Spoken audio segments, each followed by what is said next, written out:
પણ કેટલાક કિસ્સાઓમાં ગર્ભવિજ્ઞાનમાં જ્યારે એક સહજ રીતે ગર્ભધારણ ન થતો હોય તો હવે in vitro fertilisation IVF treatment available છે અને ઘણા દંપતીઓ એનો આધાર લઈને પોતાના જીવનમાં સંતતિનું નિર્માણ કરતા હોય છે. પણ કેટલીક વખત IVFની સાયકલ્સ પણ ફેલ જતી હોય છે અને કેટલાય એવા કપલ્સ છે જે 1, 2, 3 સાયકલ્સ પછી પણ ગર્ભધારણ નથી કરી શકતા. તો IVF દરમિયાન અને IVF ધારો કે ફેલ થઈ ગયું હોય ત્યારે શું આયુર્વેદ ગર્ભધારણ પ્રક્રિયામાં મદદ કરી શકે? મારા અનુભવે હું તમને કહું તો બહુ સારી રીતના કામ આપતું હોય છે. અને એક કહેવાય ને કે ત્યાં સુધીના એક્સપિરિયન્સ છે કે IVF ફેલિયર ગયા પછી જ કોઈ વ્યક્તિએ આયુર્વેદની અંદર અપ્રોચ કર્યો હોય અને એને કહેવાય ને કે આયુર્વેદે એક સ્વસ્થ કહેવાય ને હેલ્ધી બેબી આપ્યું છે. એક્ઝામ્પલ તરીકે અહીંયા હું આપું, એક કપલ મારી પાસે ક્યાંકથી એમને રેફરન્સ મળ્યો અને મને કોન્ટેક્ટ કર્યો.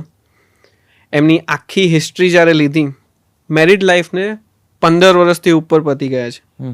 15 વર્ષ સુધી જો તમે સંતાન ન હોય એટલે તમે વિચારી શકો છો ઘરની અંદર, આસપાસની સોસાયટીની અંદર એ એમના કહેવાય ને માનસિક સ્થિતિને કેવી કરી હશે, અથવા તો એ કેટલા બધા વિચારોને કેટલી બધી વસ્તુઓ થઈ છે.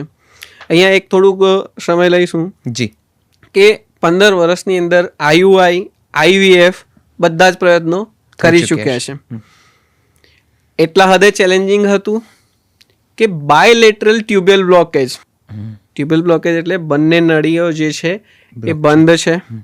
AMH લેવલ ઓલમોસ્ટ 0.30, એટલે ફર્ટિલિટીનો સ્વાભાવિક રેશિયો ઓવેરિયન રિઝર્વ ઓછો થઈ ગયો છે. હવે કહેવાય ને કે અહીંયા IVF પણ કામ આપી શકે એમ નથી. ત્યાંથી જર્નીની જે છે કે શરૂઆત થાય છે. બહુ સ્ટ્રિક્ટલી જે પણ પ્રકારના કહેવાય ને કે સ્ટ્રિક્ટલી જે પણ એક મેડિકલ ટર્મિનોલોજીમાં પેશન્ટને અવેર કરવું, પોસિબિલિટીઝ, પ્રોબેબિલિટીઝ, કેમ કે એના સાચા રાઇટ્સને જાણવા એનો અધિકાર છે. તે પ્રમાણે દરેક વસ્તુને એક્સપ્લેનેશન આપી અને અમે લોકોએ જર્નીની શરૂઆત કરી. 4 મહિના પછી ફરી પાછા કેટલાક કહેવાય ને કે રિપોર્ટ્સની અંદર પહેલું એક મેં સાઇન જોવા માટેનો પ્રયત્ન કર્યો કે AMH લેવલ, એટલે કે ફળદ્રુપતા વધારવા માટેનું એક કહેવાય ને કે એક સ્ટાન્ડર્ડ રેશિયો તરીકે એન્ટીમુલેરિન હોર્મોનને કન્સિડર કરાતું હોય છે. ત્યાં 3.80 અરાઉન્ડ આવવું એટલે પહેલો પોઝિટિવ સાઇન જોવા મળ્યો. ત્યાંથી આગળ વધતા કહેવાય ને કે માસિક અગેન દર 8 મહિને 9 મહિને આવવું અનિયમિત હતું. રેગ્યુલર મંથલી આવતું શરૂ થવું. પછી હવે એક નોર્મલસી તરફ, કેમ કે આગળ એક સૌથી મોટો ચેલેન્જ કે બંને ટ્યુબ બંધ છે, એને કઈ રીતના જે છે કે નોર્મલ થશે ત્યારે જ જે છે કે નોર્મલ પ્રેગ્નન્સી તરફ આગળ વધાશે. સાયકલની અંદર કમ્પ્લીટ દર મહિને કોઈ પણ પ્રકારની પીડા, કેમ કે એ બેનને એટલી અસહ્ય પીડા છે. જ્યારે બી પહેલાં શરૂના 2-3 મહિનાની અંદર માસિક આવ્યું તો બહુ પીડા સાથે દર 2 મહિને 2.5 મહિને આવતું. બંને કપલ્સ એટલા બધા કહેવાય ને માનસિક રીતે બી ઓલા ત્રાસની અંદર હતા. એટલે દર વખતની કાઉન્સેલિંગ દર 15 દિવસે 20 દિવસે એમને મારે કહેવાય ને કે ખાલી કહેવાય ને કે લાઈન ટ્રીટમેન્ટ નહીં, પણ આયુર્વેદે એવું કીધું છે કે આતુરસ્ય અંતરાત્મ પ્રવિશ્ય, એટલે કે દર્દીને તમે બહુ સમજો, એને અંદર જાઓ, એના મનની અંદર ચાલતી ઘણી બધી વ્યથાઓને, વિડંબનાઓને પણ સમજો અને એને શાંત કરો. કેમ કે સ્ટ્રેસ અગેન એના કારણોમાંનું એક છે, તો એને તમારે દૂર કરવું સ્વાભાવિક જરૂરી જ હતું. તો ત્યાં જે છે કે અમે લોકો આગળ વધ્યા. 9-10 મહિના પછી જે છે કે કહેવાય ને કે ઇન્વેસ્ટિગેશન્સ કે હવે ટ્યુબ્સ નોર્મલ થઈ છે કે શું છે, નેક્સ્ટ સ્ટેપ શું લેવાની જરૂર પડશે.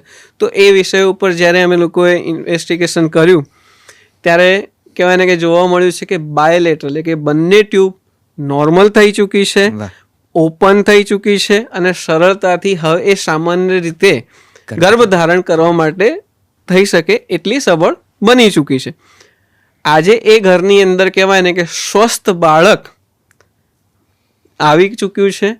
16 વર્ષે પણ એમના ઘરની અંદર સંતાન છે અને આ કામ આયુર્વેદ કરી ચૂક્યું છે. હું માત્ર એક નિમિત્ત તરીકે એની વચ્ચે આવ્યો છું, પણ આયુર્વેદની આટલે સુધી ક્ષમતા છે. વાહ વાહ. વાહ, બહુ મજા આવી. કારણ કે તમે આયુર્વેદના એ ઉપાયો તરફ નિર્દેશ કર્યો છે, એ ચિકિત્સાઓ તરફ આંગળી ચીંધી છે જે કદાચ આપણે જાણીએ તો છે, આપણી સામાજિક પરંપરાઓમાં છે, ક્યાંક પારિવારિક પ્રથાઓમાં પણ ક્યાંક એ રૂઢિ આપણે જોયેલી છે,